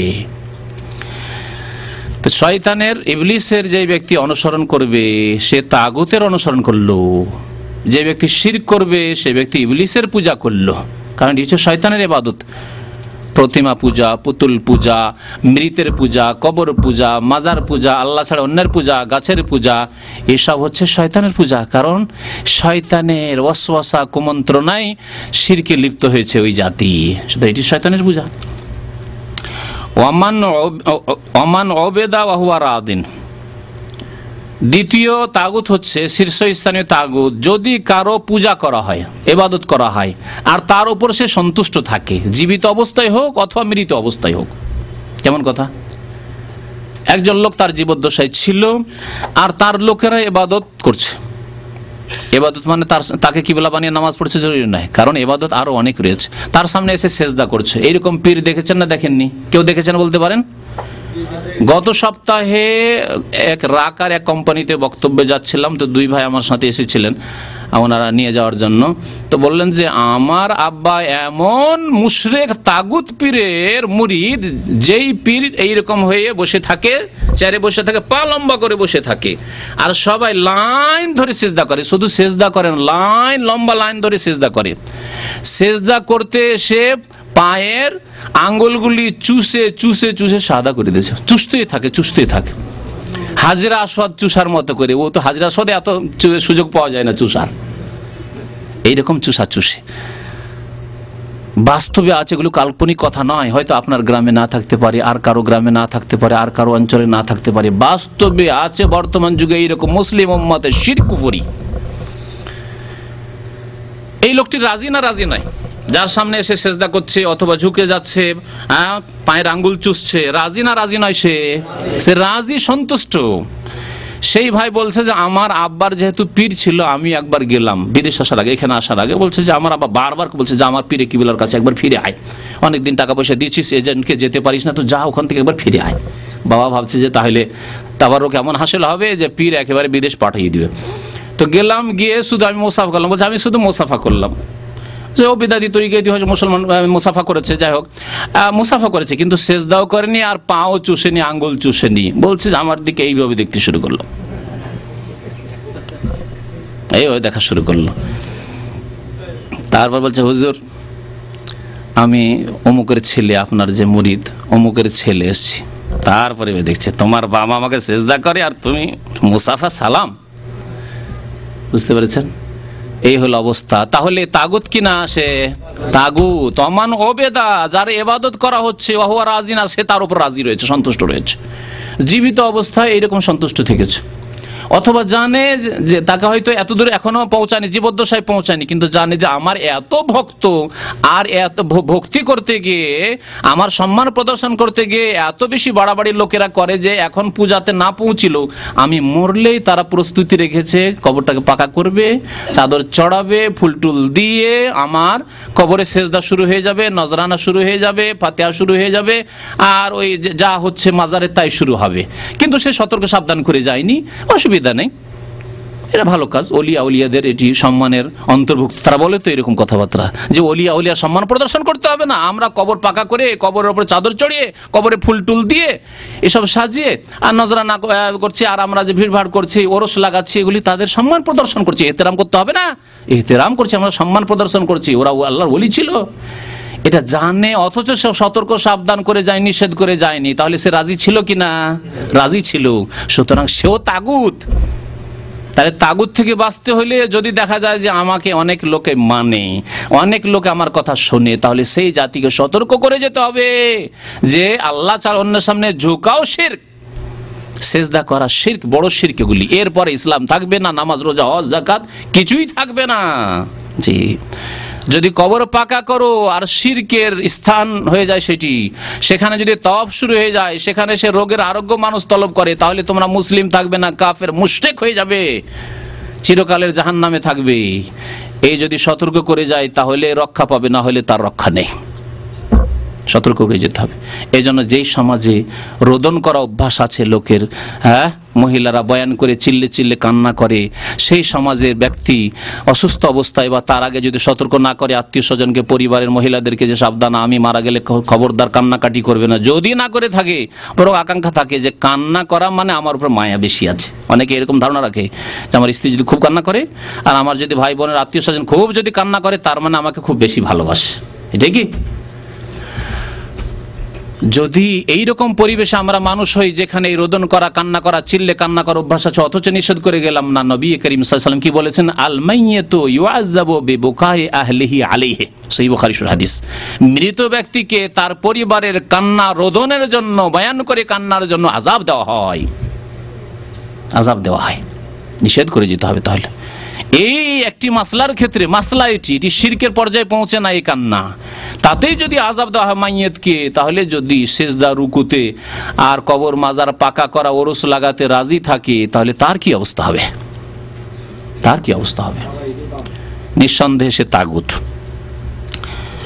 3 নম্বরে তাগুত, আমান দান নাস আলা ইবাদাতি নাফসিহি, যেই ব্যক্তি নিজের ইবাদতের দিকে লোকজনকে আহ্বান করলো, দেশবাসীকে, এলাকাবাসীকে আহ্বান করলো, এই যে পীর গদ্দিন আসেন বসে আছে, জীবদ্দশায় আহ্বান করেছে। আহ্বান করে আবার দুই রকম হইতে পারে, আহ্বান করলো কিছু লোক সাড়া দিল হয়তো, আর অনেকে এরকম আহ্বান করে কিন্তু সাড়া দিল না। হ্যাঁ, যেমন মুসাইলামা কাযযাব মিথ্যুক নবুয়তি দাবি করেছে, অনেকে এরকম ভণ্ড পীর হওয়ার চেষ্টা করেছে, হ্যাঁ, শিরক কুফরি চালু করার চেষ্টা করেছে, কিন্তু নাকাম হয়েছে, কামিয়াব হইতে পারেননি, তাই না? তার ব্যবসাকে জমাতে পারেনি। তাহলে লোকজনকে ইবাদতের তো আহ্বান করেছে, কিন্তু তার ইবাদত করতে কেউ স্বীকার করেন, রাজি হয়নি, তবুও সেই ব্যক্তি তাগুত, কারণ সে এর জন্য প্রচেষ্টা চালিয়েছে। মির্জা গোলাম আহমদ কাদিয়ানী তাগুত, কারণ সে সীমা লঙ্ঘন করেছে, রিসালাতের দাবি করেছে, নবী হওয়ার দাবি করেছে। এইরকমই যে কোনো ব্যক্তি হোক না কেন, লোকজনকে আহ্বান করেছে, লোকে সাড়া দিক আর না দিক, সেই ব্যক্তি তাগুত, কারণ সে ডেকেছে। আল্লাহর নেক বান্দা সৎ লোক যদি উম্মতকে সতর্ক করে গিয়ে থাকে, তারপরে তাদের ইন্তেকাল হয়ে গেছে, সতর্ক করে শিরক বিদআত থেকে সতর্ক করেছে, তারপরে ইন্তেকাল হয়ে গেছে, কবরকে পাকা করে পরে ওরস করা হয়েছে, মাজার বানিয়ে দেওয়া হয়েছে, শিরক শুরু হয়েছে, তাহলে তারা তাগুত, হ্যাঁ, তাগুতের অন্তর্ভুক্ত হবেন না, কারণ তারা উম্মতকে সতর্ক করে গেছেন। তবে যারা শিরক করছে তারা তাগুতের পূজা করছে, শয়তান, ওই শয়তানের পূজা করছে। এই আল্লাহর নেক বান্দা ইমাম বুখারী, ইমাম আবু হানিফা, শাফি, মালিক, আহমদ, আইম্মায়ে কেরাম, তারা এই শিরক কুফরি শিখিয়ে যাননি, বরং সতর্ক করে গেছেন উম্মতকে। তাদের কিতাবে হাদিস রয়েছে, লান আল্লাহুল ইয়াহুদা ওয়ান নাসারা, ইহুদি খ্রিস্টানদের উপর আল্লাহর অভিসম্পাদ লানত হয়েছে। ইত্তাখাযু কুবুর আম্বিয়াহি মাসাজিদা, কারণ তারা নবীগণের কবরগুলিকে সেজদার স্থানে পরিণত করেছিল, সে আদর্শের উপর চলেনি। তারা সতর্ক করেছেন, তারপরে ইন্তেকালের পরে কবরগুলিকে মাজার বানিয়ে পূজা করেছে। এইরকম আজারবাইজান, উজবেকিস্তান, এইসব এলাকায় বহু উলামায়ে কিরাম রয়েছেন, কোরআন সুন্নাহর খাদেম মুহাদ্দিসিন ছিলেন বা ফুকাহা ছিলেন, তাদের কবরগুলিকে মাজার বানিয়ে সেগুলির পূজা শুরু হয়েছে। তারা যদি আইম্মা ইসলাম থেকে থাকেন, তারা যদি সৎ লোক থেকে থাকেন, তারা উম্মতকে সতর্ক করে গিয়ে থাকেন, তাহলে তারা তাগুত নন, তারা ইনশাআল্লাহ জান্নাতি, কারণ তারা সঠিক দিন মানুষ পর্যন্ত পৌঁছে গেছেন। কিন্তু যারা তাদের কবরগুলির পূজা করলো, তারা তাগুতের পূজা করলো। কোন তাগুতের? ইবলিস শয়তান তাগুতের। ইমামের আদর্শ না নিয়ে ইবলিস শয়তানের আদর্শ নিয়েছে, আল্লাহ ছাড়া অন্যের পূজার আদর্শ নিয়েছে। 4 নম্বরে হচ্ছে অমানিদ্দা ইলমা শাইআম মিন ইলমিল গায়ব। 4টা হলো না 5টা হলো? অমানিদ্দা শাইআম মিন ইলমিল গায়ব, 4 নম্বরের তাগুত হচ্ছে যেই ব্যক্তি গায়েব জানার অদৃশ্যের দাবি করবে, যে আমি গায়েবের কথা বলতে পারি, জানতে পারি। আমাদের সমাজে বহু লোক এরকম আছে, আপনার বাড়িতে চুরি হয়েছে, গরু চুরি হয়েছে, অথবা অন্য কোনো কিছু চুরি হয়েছে, অথবা ছেলে হারিয়ে গেছে, হ্যাঁ, টাকা চুরি হয়েছে, কি করে লোকেরা? যায়, পীরদের কাছে যায়। হ্যাঁ, তখন পীরেরা কি করে?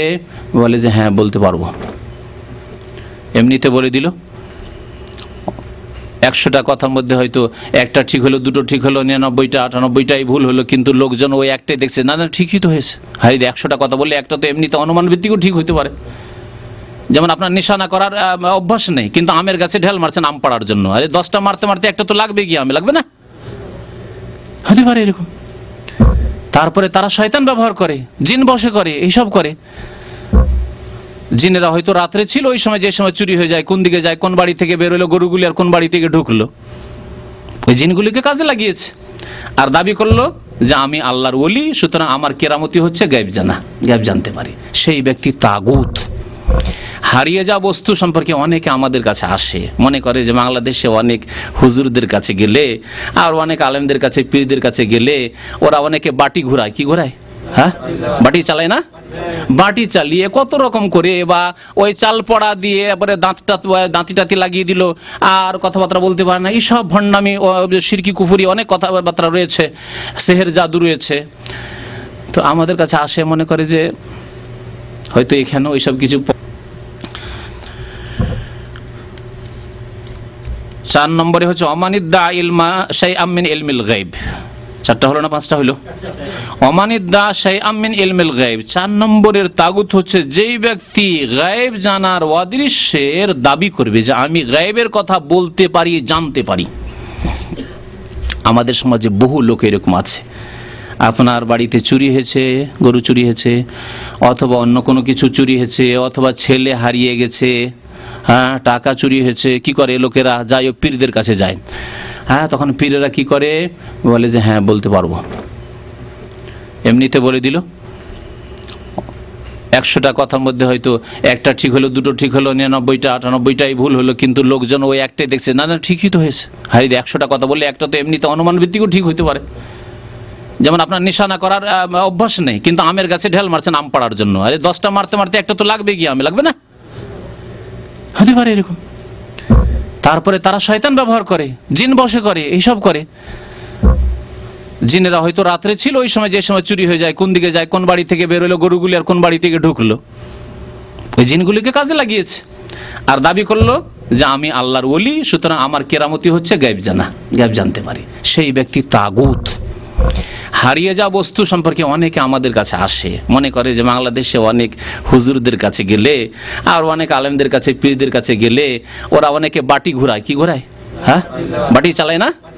বাটি চালিয়ে কত রকম করে, বা ওই চাল পড়া দিয়ে এবারে দাঁতি টাতি লাগিয়ে দিল, আর কথাবার্তা বলতে পারে না। এইসব ভণ্ডামি, শিরকি কুফুরি অনেক কথাবার্তা রয়েছে, সেহের জাদু রয়েছে।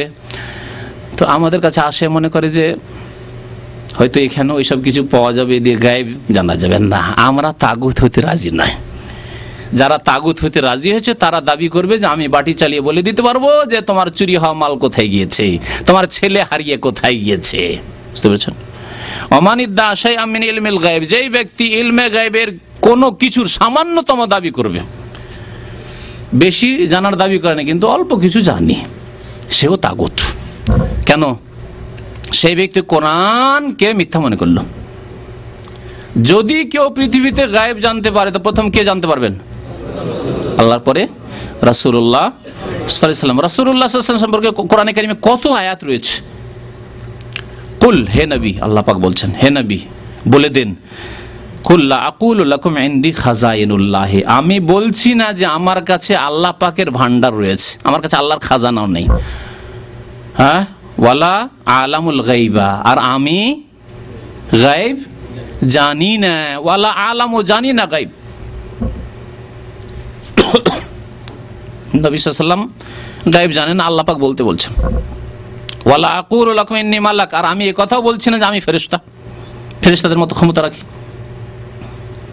ফেরেশতাদের মতো দ্রুত আমি চলতে পারি, পৃথিবীর খবর সাথে সাথে এনে দিতে পারি, পৃথিবী উল্টে পাল্টিয়ে, ফেরেশতা এক ডানা দিয়ে পৃথিবী উল্টে পাল্টিয়ে দিতে পারে, তেমন আমিও পারি না। ওয়ালা আকুলু লাকুম ইন্নী মালাক ইন আত্তাবিউ ইল্লা মা ইউহা ইলাইয়া, আমি তারই অনুসরণ করি যা আমার কাছে ওহী করা হয়। আমার কাছে ওহী করা হলে জানলাম গায়বের কোনো কথা, আর যদি ওহী না করা হয় তো আমিও জানি না। নবী করিম সাল্লাল্লাহু আলাইহি ওয়াসাল্লাম তার জিন্দেগিতে বহু কথাই জানতে পারেননি, বহু আয়াত রয়েছে।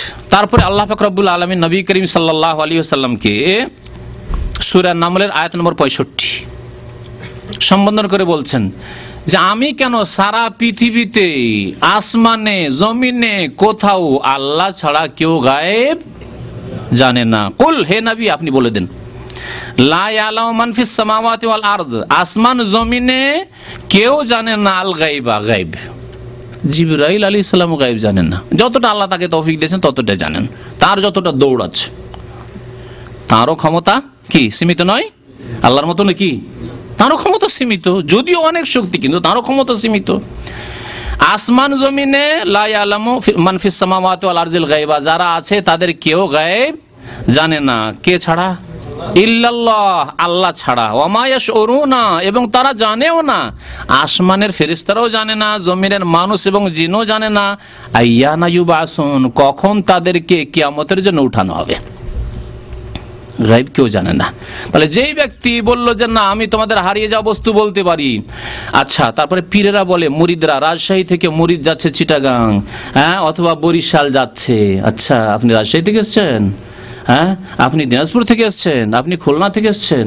আচ্ছা, আপনার সমস্যা আপনার ছেলে হারিয়ে গেছে, আপনার সমস্যা আপনার গরু হারিয়ে গেছে, আপনার সমস্যা আছে আপনি অসুস্থ আছেন, আপনার মা অসুস্থ, ইত্যাদি। তাহলে সেই ব্যক্তি যারা এই ধরনের ভেলকিবাজি করে তাদের সম্পর্কে কি বলে? তারা তাগুত নয়। অমানিদ্দা শাইআম মিন ইলমিল গায়ব, যেই ব্যক্তি ইলমে গায়বের, অদৃশ্যের জ্ঞান সম্পর্কে সামান্যতম কিছু দাবি করলে, আমি কিছু জানি বলতে পারি, যে আমার মুরিদ কোথা থেকে আসছি, কমপক্ষে আমার মুরিদ সম্পর্কে বলতে পারি, অন্য সম্পর্কে বলতে পারি না, তবে আমার মুরিদদের সম্পর্কে বলতে পারি, সেই ব্যক্তি তাগুত। কারণ সেই ব্যক্তি কোরআনকে অস্বীকার করলো। কোরআনকে অস্বীকার করলে মুসলিম থাকবে? কোরআনের 2টি আয়াত বললাম, এছাড়া বহু আয়াত রয়েছে। 5 নম্বরের তাগুত সংক্ষেপ করি, ওয়ামান হাকামা বিগাইরি মা আনজালাল্লাহ, আর যেই ব্যক্তি ফয়সালা করবে, বিচার ফয়সালা করবে, দেশ শাসন করবে, হ্যাঁ, আদালতের বিচার হোক আর গ্রাম্য বিচার সালিস হোক, সামাজিক বিচার হোক আর পারিবারিক বিচার হোক, হাকামা যে ব্যক্তি ফয়সালা করবে, ছোট ধরনের ফয়সালা হোক বড় ধরনের ফয়সালা হোক, বেগাইরে মা আনজালাল্লাহ, আল্লাহ পাক যেই বিধান নাজিল করেছেন কোরআন সুন্নাহর বিধান, কোরআন সুন্নাহর আইন বিধান ছাড়া, দস্তুর ছাড়া অন্য কোন মানব রচিত বিধান দিয়ে যারা ফয়সালা করলো তারা কে? তাগুত। 5 নম্বরের তাগুত যারা মানব রচিত বিধান দিয়ে ফয়সালা করে, দেশ শাসন করে, হ্যাঁ, হাইকোর্ট সুপ্রিম কোর্টে বা যে কোনো কোর্টে আদালতে বিচার করে মানব রচিত বিধান দিয়ে, পশ্চিমা বিধান দিয়ে, রাশিয়ান বিধান দিয়ে, চায়নার বিধান দিয়ে, হ্যাঁ হ্যাঁ, মানুষের তৈরি করা, পার্লামেন্টে তৈরি করা সেসব আইন কানুন দিয়ে যারা বিচার ফয়সালা করে, অথবা গ্রাম্য সালিসে সামাজিক বিচার হয়, কোরআন হাদিসের বিচার হয় না। আমার মনে পড়ছে, অনেক দিন আগের কথা বলছি, সম্ভবত এটা ছিল 1983 কথা বা 84 কথা। 1983-84-তে একটি জেনার ঘটনা ঘটেছে। গ্রামের লোকেরা সালিস করে, মন্ডল, মাতাব্বর, সর্দার এরা মিলে সালিস বিচার করবে। তো সেখানে যেহেতু মেয়ে পক্ষ দুর্বল ছিল, তারা ভাবছে যে যদি আলেমদেরকে নিয়ে যায় তাহলে কোরআন সুন্নাহর বিচার হবে, যা হবে হবে, কোরআন সুন্নাহর যা বিচার হয় মেনে নেব। কিন্তু ওরা বেশি করে জব্দ করতে চেয়েছিল মাতাব্বররা। আলেমরা যখন হাজির হলো, তখন আমি মাদ্রাসার 1ম বছরের বা 2য় বছরের শিক্ষক ছিলাম। তো মাতাব্বর খুব চালাকির সাথে, ওরা চালাক হয়, আবার যারা মাতাব্বর হয় গ্রামের তারা খুব চালাক চতুর হয়, হ্যাঁ, কারণ এরা যারা গ্রামীণ রাজনীতি, হ্যাঁ, পাবলিক রাজনীতি করতে খুব পটু। এরা কাকে হারাতে হবে, কাকে জিতাতে হবে, কাকে ডিগ্রি দিতে হবে, কাকে শক্তিশালী করতে হবে, কাকে হ্যাস্ত করতে হবে, সব বুঝে তারা ভালো করে।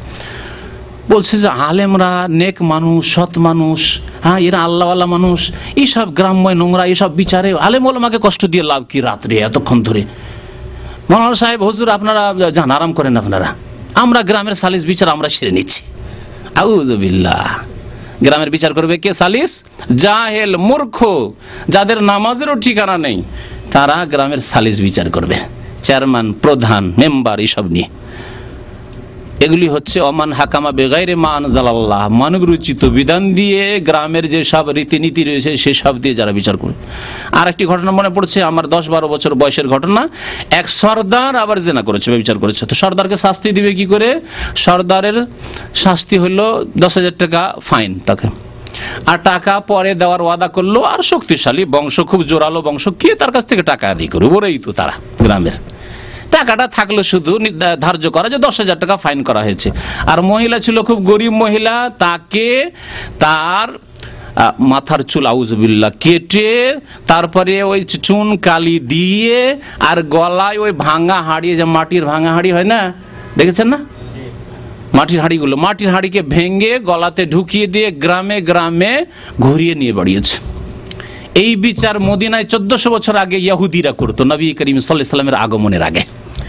যে গরিব যদি কোনো অপরাধ করতো তাদেরকে এইভাবে শাস্তি দিত, আর ধনী হইলে কিছু করলো না, করলো না, হয়তো টাকা পয়সার কিছু ফাইন, না হলে কিছু করলো না।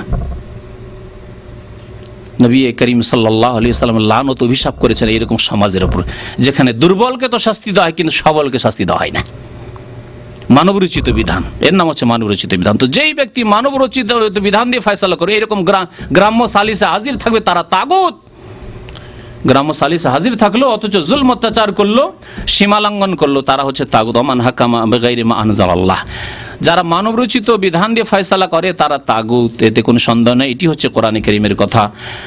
তবে এই ক্ষেত্রে আল্লাহ পাক রব্বুল আলামিন 3 ভাগে ভাগ করেছেন। কাফের বলেছেন, জালেম বলেছেন, ফাসিক বলেছেন। আমাল্লাম ইয়াহকুম বিমা আনজালাল্লাহু ফাউলাইকা হুমুল কাফিরুন, আমাল্লাম ইয়াহকুম বিমা আনজালাল্লাহু ফাউলাইকা হুমুজ জালিমুন, আমাল্লাম ইয়াহকুম বিমা আনজালাল্লাহু ফাউলাইকা হুমুল ফাসিকুন। সুতরাং এই সম্পর্কে বিস্তারিত আলোচনা করলে আরো একটি আলোচনার প্রয়োজন রয়েছে দীর্ঘ 1-1.5 ঘন্টার। আর মানবরচিত বিধান বলে আমার এর আগে একটা বক্তব্য আছে, আশা করি তাতে পেয়ে যাবেন। সংক্ষেপে বলছি যে ঢালা হারে সবাইকে কাফের বলবেন না, কারণ আল্লাহ পাক 3 ভাগ করেছেন। তাদের এক শ্রেণী কাফের, তাদের এক শ্রেণী জালেম, সীমালঙ্ঘনকারী, বাড়াবাড়ি জালেম, আল্লাহ পাক তাদের জুলমের বিচার করবেন। তাদের এক শ্রেণীর লোক ফাসিক। সবাই কাফের নয়। একজন লোক কোরআন সুন্নাহর বিচার করলো না, কিছু ঘুষ খেয়ে, ঘুষের জন্য, টাকার জন্য, তাহলে সে কাফের নয়, সে ফাসিক, পেটের জন্য সে করেছে। কিন্তু আরেকজন লোক কোরআন সুন্নাহ ছেড়ে দিয়ে মানব রচিত বিধান দিয়ে ফয়সালা এই জন্য করলো যে আরে পশ্চিমা আইন হচ্ছে শক্তিশালী, পশ্চিমা আইনে দেখো তারা কত উন্নতি করেছে, এই ধারণা নিয়ে যদি বিচার করে তাহলে নিঃসন্দেহে সে কাফের। তাহলে দুটো পার্থক্য হলো না? একজন ইসলামের শ্রদ্ধা করে, ইসলামী আইনের বাস্তবায়ন হতে হবে, ইসলামী আইনে বলবৎ থাকবে, কিন্তু আমরা ঘুষ ছাড়া চলতে পারছি না, বেতন হচ্ছে আমাদের 10,000 বা 15,000, আর ঢাকায় বা কলকাতায় বা দিল্লি, বোম্বাই এইসব জায়গায় যদি আমরা বসবাস করি তাহলে আমাদের তো বাড়ির মাসের খরচই 40,000, কোথা থেকে জুটাবো? সেজন্য পেটের জন্য করছি। তাহলে এরা ফাসে কোন জালেম, এরা কাফের নয়। এইরকমই রাজনৈতিক ক্ষেত্রে মানবরচিত বিধানে বিশ্বাসী হয়ে যারা, মানবরচিত বিধানই হচ্ছে আজকাল সমস্যার সমাধান দাতা, তাহলে কাফেরুন। আর যদি মনে করেন না না এগুলি রাজনীতি করছি আমরা, এসব পেটের জন্য করছি, চাকরির জন্য করছি, একটু সুবিধা সুযোগ সুবিধাগুলি আমরা পাবো, আমাদের ছেলে মেয়েরা পড়াশোনা করছে তারা পাবে সেই জন্য করছি, তাহলে জালেমুন ফাসিকুন, তারা কাফের নয়। ঢালাহারে কুফরি ফতোয়া দেওয়া এটি ভালো কাজ নয়, বরং নিজেরই আশঙ্কা আছে। এতটুকু সাধারণ মানুষদের জন্য শুনে রাখায় যথেষ্ট ইনশাআল্লাহ তাআলা। দলিল কিসের দলিল? যে আল্লাহ পাকের প্রতি ঈমান নিয়ে আসতে হবে আর তাগুতকে অস্বীকার করতে হবে। আর 5 রকমের তাগুতের কথা বলা হলো, তাহলে মানব রচিত বিধানকে অস্বীকার করতে হবে। মানব রচিত বিধান কথার দান অস্বীকার করতে পারো, মানব রচিত বিধান মানি না, অন্তর থেকে ঘৃণা করতে হবে। যদিও বল প্রয়োগ করা আমাদের ক্ষমতাই নেই, বল প্রয়োগ করে মানব রচিত বিধানকে সরিয়ে দেওয়ার ক্ষমতা আমাদের নেই, কিন্তু কথা বলতে পারবো, অন্তর থেকে ঘৃণা করে প্রতিবাদ করতে পারবো, এগুলি কাজ আমাদের করতে হবে। আমরা তার শরণাপন্ন হব না, যদি আমাদের ওই রকম জরুরি না হয়ে যায় তাহলে আমরা ওই সব জায়গায় আমরা বিচার নিতে যাবো না যেখানে মানব রচিত বিধান দিয়ে ফয়সালা হচ্ছে। দলিল হচ্ছে কাউলুহু তাআলা, মহান আল্লাহর বাণী, লা ইকরাহা ফিদ্দীন, দ্বীনের ক্ষেত্রে কোনো বল প্রয়োগ নেই, জবরদস্তি নেই। কাউকে জবরদস্তি অন্তর ফিরে না তার ইমানের দিকে, আর মুসলমান মানে কলেমা পড়ে না মুসলমান হয়ে যাবে না, অন্তর থেকে রাজি হয়ে ইসলাম গ্রহণ করতে হবে। কাদ তাবায়্যানা রুশদু মিনাল গাই, কারণ হেদায়েত পথভ্রষ্টতা গুমরাহি থেকে সুস্পষ্ট হয়ে গেছে। কোনটি হেদায়েত, কোনটি সঠিক পথ, কোনটি ভুল পথ স্পষ্ট আল্লাহ করে দিয়েছেন। এখন যার ইচ্ছা হবে অন্তর থেকে শ্রদ্ধার সাথে মানবে এবং কবুল করবে, জবরদস্তি কাউকে ইসলামে দীক্ষিত করবে না, ইসলামের মধ্যে ঢুকাবে না। তবে যে জন্মগত মুসলমান সেও কি বলবে লা ইকরাহা ফিদ্দীন? যেমন রাজনৈতিক নেতারা বক্তব্য এরকম, লা ইকরাহা ফিদ্দীনের ক্ষেত্রে বল প্রয়োগ নেই, সুতরাং যে নামাজ পড়ছে পড়তে দাও, যে না পড়ছে ছেড়ে দাও, চলবে না? চলবে না। যে চাই পতিতালয়ে যেতে দাও, যে চাই মদ খেতে দাও, আর যে ভালো কাজ করতে চায় ভালো কাজ করতে দাও, ছেড়ে দিতে হবে না, এই ক্ষেত্রে নাই। মুসলিম, সুতরাং ইসলাম মেনে চলতে হবে, কারণ তুমি মুসলিম। কিন্তু অমুসলিম, কাফের, হিন্দু, হ্যাঁ ইহুদি, খ্রিস্টান মুসলিম দেশে আছে, লা ইকরাহা ফিদ্দীন, তাদের জবরদস্তি না, তাদের ধর্মীয় স্বাধীনতা দিতে হবে, তাদের বিশ্বাসের স্বাধীনতা দিতে হবে, তাদের পুজো পাঠের স্বাধীনতা তাদের রয়েছে, জবরদস্তি কিছু নেই। ফামান ইয়াকফুর বিত্তাগুত, সুতরাং যে ব্যক্তি তাগুতকে অস্বীকার করলো, তাগুতকে প্রথম কি করতে হবে? অস্বীকার করতে হবে। অস্বীকার করে ব্রেনকে ওয়াশ করে ক্লিন করতে হবে, আগে ক্লিন করে ওয়ায়ুমিন বিল্লাহ, তারপরে আল্লাহর প্রতি ঈমান নিয়ে আসতে হবে, ঈমান ঢুকাইতে হবে। কম্পিউটার একটা কিনলেন, আগে চেক করে নিতে হবে যে ভাইরাস আছে নাকি, ভাইরাস থেকে ক্লিন করে তখন ভালো ভালো প্রোগ্রামগুলি তাতে দিতে হবে। আর যদি আগেই প্রোগ্রাম দিয়ে দেন আর পরে বলে আচ্ছা ঠিক আছে অসুবিধা নাই পরে ঠিক করে নেবো, যেমন এক শ্রেণীর লোকের আজকাল বলে যে অসুবিধা নাই, এখন কমপক্ষে আমাদেরকে পাঠিয়ে তো দেন ওই সংসদে, ওখানে পাঠিয়ে দিলে আমরা এইসব শিরক বিদআত কবর মাজার এইসব ঠিক করে নেবো, সব হবে। আগে ক্লিন করতে হবে, আল্লাহ পাক ক্লিন করার কথা বলেছেন। ফামান ইয়াকফুর বিত্তাগুত, আগে তাগুতের কুফরি করো, অস্বীকার করো, ক্লিন করো, শিরক বিদআতকে দূর করো মগজ থেকে, মানব রচিত বিধানকে দূর করো, এসব আগাছাকে উপড়িয়ে ফেলো। যেমন চাষি চাষ করলে আগে চাষ করতে হয়, আগে বীজ ছিটিয়ে দিলেন আর ছিটিয়ে দেওয়ার পরে বলছে পরে চাষ দিয়ে নেব, অসুবিধা নেই। বন জঙ্গল লেগে আছে আপনার জমিতে, আর আগে বীজ ছিটিয়ে দিলেন, পরে চাষ করব, এইরকম মূর্খের মতো কাজ চাষিও করে না। সুতরাং আপনি একজন মুসলিম হিসাবে এইরকম কাজ করবেন না যে না না অসুবিধা নেই, তারা তো ভালো কাজ করছে, অথচ শিরক বিদআত করছে, কোনো কাজে আসবে না। ক্লিন করতে হবে শিরক বিদআত থেকে, পাপ থেকে, আর তারপরে আল্লাহর প্রতি ঈমান নিয়ে আসতে হবে। ফাকাদ ইসতামসাকা বিল উরওয়াতিল উসকা, তাহলে সেই ব্যক্তি যে ইতিবাচক করলো, নেতিবাচক করলো, নেগেটিভও করলো, পজিটিভও করলো, সেই ব্যক্তি মজবুত রজ্জুকে মজবুত করে ধারণ করলো। উরওয়া মানে হচ্ছে রশি, হ্যাঁ, আর উসকা মানে হচ্ছে শক্তিশালী, শক্তিশালী রজ্জুকে মজবুত করে ধারণ করলো। ইস্তামসাকা মানে মজবুত করে ধারণ করা, মজবুত করে ধারণ করলো সেই ব্যক্তি বিল উরওয়াতিল উসকা, শক্তিশালী রজ্জুকে বা রশিকে। লানফিসাম আলাহা, আল্লাহ পাক বলছেন সেই রশি বা সেই রজ্জু কোনোদিন ছিন্ন হবে না, ছিঁড়ে যাবে না। এখানে উরওয়া মানে হচ্ছে ইসলাম, ইসলামকে মজবুত করে ধারণ করলো যদি সে নিজের ব্রেনকে ক্লিন করে নেয় পাপ থেকে, শিরক থেকে, বিদআত থেকে, কুফরি থেকে, মানব রচিত বিধান থেকে, ইবলিস থেকে, শয়তান থেকে, তারপরে আল্লাহর প্রতি ঈমান এখানে ঢোকায়। ওয়াফিল ওয়াহাযা মানা লা ইলাহা ইল্লাল্লাহ, লেখক বলছেন এটি হচ্ছে লা ইলাহা ইল্লাল্লাহর অর্থ, আল্লাহ ছাড়া কেউ সত্য মাবুদ। লা ইলাহা প্রথম ক্লিন, লা ইলাহা দেবী দেবতা নেই, কবর মাজার এইসব পূজা নেই, ইল্লাল্লাহ আল্লাহর ইবাদত বন্দেগী ছাড়া, আল্লাহর ইবাদত বন্দেগী ছাড়া কারো ইবাদত নেই। নেতিবাচক করেছে আর ইতিবাচক করেছে কালেমা লা ইলাহা ইল্লাল্লাহ। ওয়াফিল হাদিসে, সহিহ হাদিসে রয়েছে রাসুল আমরি আল ইসলাম, আমাদের মৌলিক বিষয় হচ্ছে বা এই বিষয়ের মাথা হচ্ছে, শাব্দিক অর্থ, আমাদের ধর্মীয় বিষয়ের মাথা হচ্ছে কি? আল ইসলাম, ইসলাম। ইসলাম নেই মানে মাথা নেই, তাহলে আমাদের ধর্মের মাথা হচ্ছে ইসলাম। একটি দেহের যদি মাথায় না থাকে তো বাকি অঙ্গ সুন্দর থেকে লাভ আছে? নেই, কিছুই নেই, মৃত দেহ। ওই রকম ইসলাম যদি না থাকে, ইসলামের পাঁচটি যে খুঁটি এই না থাকে, নামাজ রোজা হজ যাকাত না থাকে, তাহলে অতিরিক্ত দান খায়রাত করা, রাস্তাঘাট তৈরি করে দেওয়া, আর মাশাআল্লাহ জনকল্যাণমূলক কাজ করা, আর বন্যা প্লাবিত এলাকায় গিয়ে রিলিফের কাজ করা, এগুলি কোনো কাজে আসবে? কোনো কাজে আসবে না। ওয়া আমুদুহুস সালাহ, আর এই ইসলামের মূল স্তম্ভ হচ্ছে, আমুদ মানে মূল স্তম্ভ হচ্ছে as-সালাত, নামাজ। তাহলে মূল স্তম্ভই যদি না থাকে তাহলে কি ইসলাম থাকবে? থাকবে না। যুরওয়াতু সানামিহিল জিহাদ ফি সাবিলিল্লাহ, এবং ইসলামের উচ্চ শিখর বা উঁচা চূড়া, যেমন পাহাড়ের চূড়া থাকে, কি হচ্ছে? আল জিহাদ ফি সাবিলিল্লাহ, আল্লাহর রাস্তায় জিহাদ করা। উঁচা চূড়ায় যদি চড়তে হয় তাহলে সহজে চড়ে নেওয়া যায় না? কষ্ট লাগে, কষ্ট লাগে। সবাই চড়তে পারে না, বিশেষ কিছু লোকই চড়তে পারে, অল্প কিছু লোকই চড়তে পারে। সেই রকমই নামাজ রোজা হজ যাকাত তো অনেকে হয়তো করতে পারে, তাতেই তো আমাদের অভাব। ফজরের নামাজই পড়তে পারে না, আর জিহাদের অনেকে ফতোয়া জিজ্ঞেস করে।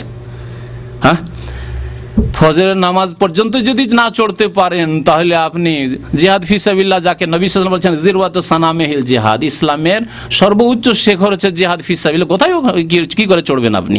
কোথায় যাবেন আপনি? কখনো যেতে পারবেন না আপনি। এই ছিল নবী করিম সাল্লাল্লাহু আলাইহি ওয়াসাল্লামের হাদিস।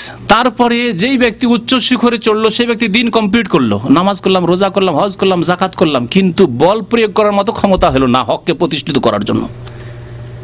জিহাদ ফি সাবিলিল্লাহ হচ্ছে বল প্রয়োগ করা, বল প্রয়োগ করে অন্যায়ে বাধা দেওয়া, শিরকে বাধা দেওয়া, কুফরিতে বাধা দেওয়া, কবর মাজার পূজায় বাধা দেওয়া, বল প্রয়োগ করে মদে বাধা দেওয়া, বল প্রয়োগ করে খুন সন্ত্রাসে বাধা দেওয়া, বল প্রয়োগ করে ইত্যাদি ইত্যাদি, সুদ ঘুষে বাধা দেওয়া।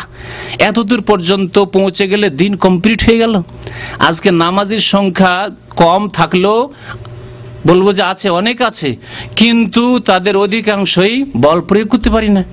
নিজের ছেলে মেয়েদের উপর বল প্রয়োগ করতে পারে না, বউদের উপর বল প্রয়োগ করতে পারে না, আত্মীয় স্বজনদের উপর বল প্রয়োগ করতে পারে না। তাহলে কোথায় আমরা উচ্চ শিখরে কি করে পৌঁছিব? দিন কমপ্লিট কি করে আমাদের হবে? অসম্পূর্ণ দিন নিয়ে আমরা জীবন যাপন করছি। তো নবী করিম সাল্লাল্লাহু আলাইহি ওয়াসাল্লামের এই কথার অত্যন্ত গুরুত্বপূর্ণ অর্থ রয়েছে যে যুরওয়াতু সানামিহিল, যা যুরওয়াও পড়া যায়, জিরওয়াও পড়া যায়, কাসরা দিয়েও পড়া যায় আর দাম্মা দিয়েও পড়া যায়। সানাম মানে হচ্ছে চূড়া, আপনার ওই যে ষাঁড়গুলির চূড়া থাকে বা উটের চূড়া থাকে, তো চূড়ার ওপর স্থান, জুরা মানে ওপর স্থান, শীর্ষ স্থান।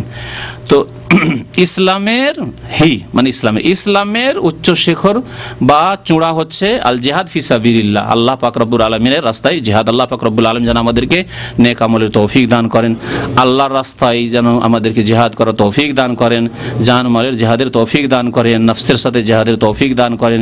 আল্লাহ পাক রব্বুল আলামিন আমাদেরকে যেন দ্বীন বুঝার তৌফিক দান করেন। আল্লাহ পাক আমাদের অতীতের গুনাহ খাতা যেন মাফ করে দেন। আল্লাহ পাক আমাদেরকে 5 ওয়াক্ত নামাজ কায়েম করার তৌফিক দান করেন। আল্লাহ পাক আমাদেরকে শিরক বিদআতকে নির্মূল করার জন্য তৌফিক দান করেন। আল্লাহ পাক সঠিক ইসলামকে আমাদের অনুধাবন করার, বুঝার এবং তার প্রতি আমল করার জন্য তৌফিক দান করেন। আমিন। ওয়া সাল্লাল্লাহু আলা নবিয়ানা মুহাম্মদ ওয়া আলা আলিহি ওয়া সাহবিহি আজমাইন। লেখক বলেছেন আল্লাহু আ'লাম, আল্লাহই অধিক জ্ঞানী, আল্লাহই ভালো জানেন। ওয়া সাল্লাল্লাহু আলা মুহাম্মদ ওয়া আলিহি ওয়া সাহবিহি ওয়া সাল্লাম। আল্লাহর পক্ষ থেকে রহমত বর্ষিত হোক মুহাম্মদ সাল্লাল্লাহু আলাইহি ওয়াসাল্লামের প্রতি, ওয়া আলিহি তার বংশধরের প্রতি, ওয়া সাহবিহি তার সাহাবাইগণের প্রতি, ওয়া সাল্লামা এবং সালাম বর্ষিত হোক। লেখক রহমতুল্লাহি আলাইহি নবী সাল্লাল্লাহু আলাইহি ওয়াসাল্লাম তার বংশধর সাহাবায়ে কেরামের উপর সালাত সালাম পেশ করে কিতাব শেষ করেছেন। আমাদের দেশের বিদআতপন্থীরা বলে যে শাইখুল ইসলাম মুহাম্মদ বিন আব্দুল ওয়াহাব নবী সাল্লাল্লাহু আলাইহি সাল্লামের উপর দুরূদ পেশ করতেন না, বা ওয়াহাবিরা এরা দুরূদই পড়ে না। অথচ দেখলেন কিতাবের শেষে যে নবী করিম সাল্লাল্লাহু আলাইহি ওয়াসাল্লাম তার বংশধর এবং সাহাবায়ে কেরামের উপর সালাত পেশ করেছেন। লেখক রহমতুল্লাহি আলাইহি। সুবহান রাব্বিকা রাব্বিল ইজ্জাতি আম্মা ইয়াসিফুন ওয়া সালামুন আলাল মুরসালিন ওয়া আলহামদুলিল্লাহি রাব্বিল আলামিন।